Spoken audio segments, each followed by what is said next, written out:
Bonjour, Bonjour. bienvenue. Allez, encore un message. C'est la foire au message là. C'est la fin d'année, les guides y balancent. Allez, on y va. Et c'est intéressant en plus. On nous dit, quand on rompt une relation, il est nécessaire de nettoyer son lieu de vie et soi-même. Pourquoi, Thibaut? Pourquoi? Non, ça fait un peu le savant là. Mais non, mais parce que je me posais vraiment la question avant la vidéo, qu'est-ce qui bloquait dans le nettoyage du lieu de vie? Parce qu'on me dit certains, vous ne prenez pas la mesure de ce qu'il y a à nettoyer ou de ce que ça implique.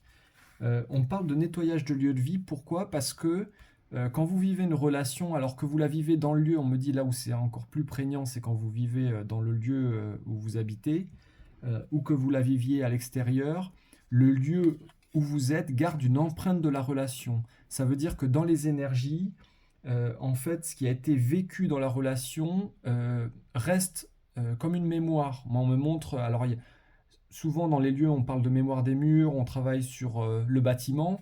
Et bien ici, c'est pareil. La relation, c'est comme s'il y avait des fondements, des fondations sur le fonctionnement avec l'autre qui restent énergétiquement et qui restent aussi dans les structures de l'habitacle. Oui, c'est une empreinte vibratoire. En fait, si vous voulez, quand on rompt, quand on coupe, quand on est en train de rompre vraiment dans la séparation, euh, il faut libérer tout ce qui est relié à la personne. D'accord? Il y a un gros Oui, nettoyage corporel déjà, énergétiquement. Il faut aller nettoyer. Pourquoi? Parce qu'il faut remettre de l'ordre, à savoir ce qui m'appartient dans la vibration et ce qui ne m'appartient pas. C'est ça la rupture. On rend à l'autre ce qui lui appartient et on reprend ses billes. Hein, le nettoyage, en gros, c'est ça. Et cette empreinte vibratoire qui se trouve, que vous allez trouver en résonance dans votre lieu de vie, eh bien, c'est tout ce que vous avez vibré durant la relation, mais qui reste dans les murs, qui reste dans cet environnement, si vous ne le nettoyez pas. Et c'est pour ça qu'il y a aussi cette notion d'objet. Tout ce que vous avez reçu ou tout ce que vous avez pu acheter ensemble, il y a tout ça aussi qui est à nettoyer. Alors soit pour certains, il y aura nécessité de vous séparer de certaines choses. Pour le nettoyage, ce sera indispensable. Et pour d'autres, vous allez devoir procéder à des nettoyages intérieurs. Mais quand je dis intérieur, c'est tout ce qui se trouve à l'intérieur de votre habitation, oui. ici. Oui, on parle d'espace ici. Il faut faire partir la relation, il faut faire sortir la relation de soi. Donc ça comprend aussi l'espace des pensées, d'accord?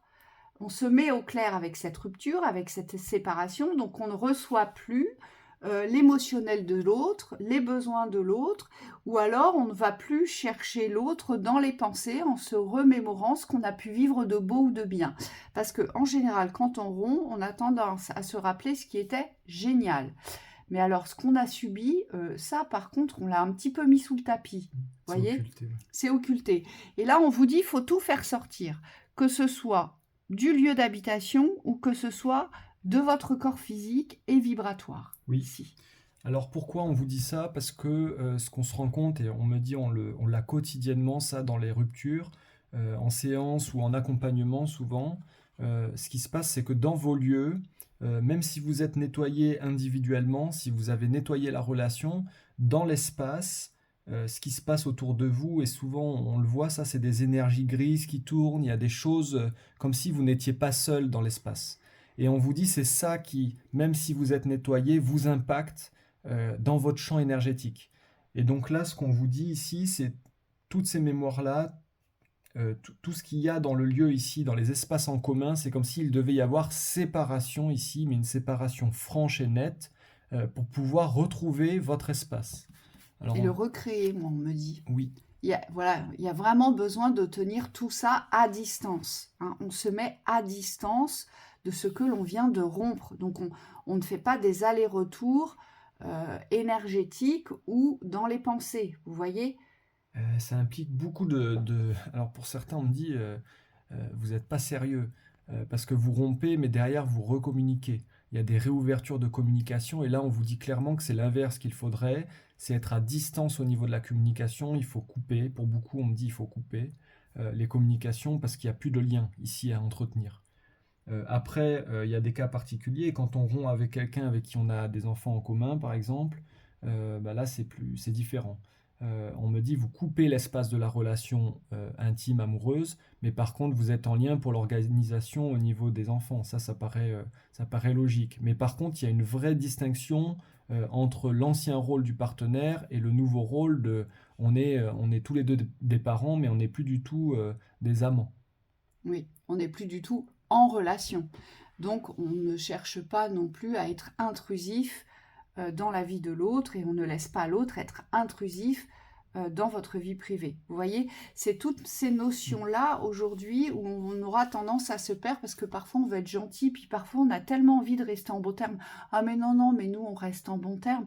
Mais en fait, quand ce bon terme, quand il est conscient et quand il y a une mise à distance et qu'il y a une vraie rupture de la relation et que voilà, on tient à distance la personne et on s'est mis à distance de la personne.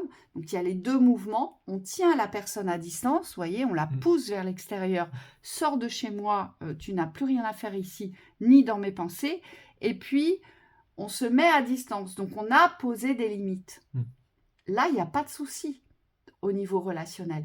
Mais il y a toujours des limites à poser ici. Quand on rompt quelque chose, de toute façon, c'est jamais, jamais simple. Pourquoi? Parce que la moindre faille, que ce soit vis-à-vis de vous ou vis-à-vis d'autrui, ça a des conséquences. La moindre faille. Hein.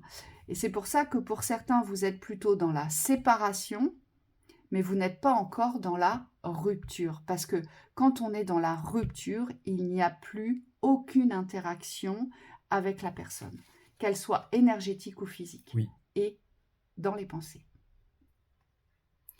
Et là, on vous dit, pour certains cas, ça engage d'autres positionnements, puisque dans les espaces de rupture, il se peut que vous soyez amené à déménager, ou à ce que l'autre déménage. Alors là, on me dit, en fonction de votre situation, alors souvent c'est le déménagement qui est choisi, parce qu'il y a besoin de créer de la distance entre vous, de la distance physique. Donc là, on me dit, si ça vient de vous, le besoin, on me dit, c'est très clair, c'est il faut partir. Il ne faut pas rester au contact de l'ex-partenaire. Et pour d'autres, on vous dit c'est différent, c'est pas par rapport à vous, mais c'est par rapport à l'autre. C'est-à-dire que vous devez créer une distance intérieure par rapport à l'autre personne. Moi, ce que je vois, c'est comme un champ aurique très très large au niveau du kilométrage. Alors c'est une image, hein, mais c'est comme si l'autre ne pouvait pas revenir dans le périmètre où vous habitez. Et ça, on vous dit, c'est en fonction des cas, c'est des protections à poser pour ne plus du tout être en lien dans les espaces terrestres. Et il y a deux étapes, il y a la séparation et après il y a la rupture. Mais on doit déjà passer par l'état de la séparation où on va tout séparer, d'accord? On sépare sa vie, on sépare ses biens, on se sépare, on se décolle énergétiquement, donc on va aller se débrancher de là où nous étions branchés. Donc ça, c'est la première phase. Et la deuxième phase, c'est la rupture, où là, il y a coupure franche et nette, plus de son, plus d'image. On ne s'intéresse plus du tout à la personne, à ce qu'elle fait, ce qu'elle devient, ce qu'elle pense. Voilà, on est en chemin sur son existence et dans son présent. Oui, et ça, c'est vraiment une nécessité absolue, hein. La rupture ici au niveau de la distance, c'est pas quelque chose à prendre à la légère ou de négligeable ici, c'est vraiment quelque chose qui est indispensable à votre future construction. Donc c'est une étape, on me dit, qu'il faut respecter pour ce qu'elle est. Parfois je vous entends ou on vous voit des fois en séance et il y a une sorte de négociation qui s'engage avec vous-même en disant mais est-ce que c'est nécessaire? Moi j'ai tous mes repères là. On me dit quand il y a un danger, parfois c'est une absolue nécessité. Et même sans danger, parfois il y a besoin d'un nouvel environnement parce qu'il y a besoin de séparer aussi parfois les environnements relationnels. Moi, Mickaël me dit, c'est très simple. On ne peut pas générer de nouvelles racines saines si on garde les racines toxiques. Donc imaginez-vous, vous êtes un arbre, vos anciennes racines ont été empoisonnées, d'accord? C'est comme une gangrène, ça monte. Si vous les gardez, vous ne pourrez jamais avoir de nouvelles racines.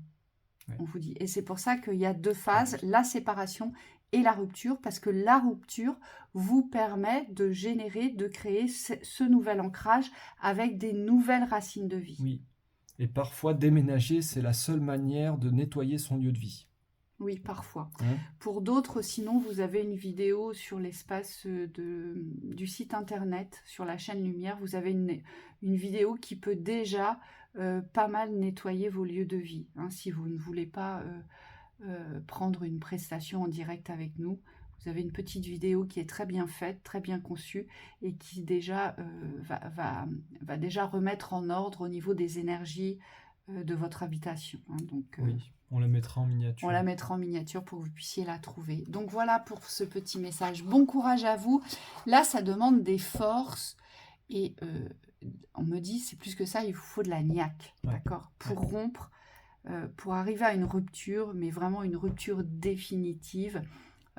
Il faut en vouloir, il faut surtout savoir ce qu'on veut Oui. ici. Puis là, il faut faire preuve de grandeur, c'est-à-dire il faut avoir l'humilité de regarder les choses en face de manière réaliste pour pouvoir poser les actions justes, et aussi de magnanimité, parce qu'on me dit pour pouvoir partir et se créer son espace, ici il faut avoir une estime de soi, il faut se voir dans la grandeur, donc il faut rehausser l'estime de vous-même. Oui, et parfois vous avez besoin de temps. Donc cette étape de la séparation va durer 1, 2, 3, 4 ans parfois, Oui. pour pouvoir vous remettre en jambes, reprendre des forces, rétablir une situation matérielle et financière. Donc ça, c'est l'étape transitoire de la séparation. Et après, la rupture va arriver très vite. Oui. On vous dit donc respectez vos cycles aussi. Oui, pour Hein. la durée, tout dépend de la nature de la relation, la profondeur qu'elle a eue et l'impact qu'elle a eu sur vos, ce que je vois, c'est sur vos corps énergétiques aussi.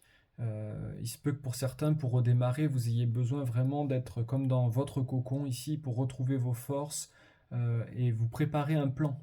On me dit, il y a certaines personnes qui ne peuvent pas partir comme ça, elles ont besoin d'un plan de construction et ça, on me dit, ça fait partie du départ aussi. Oui.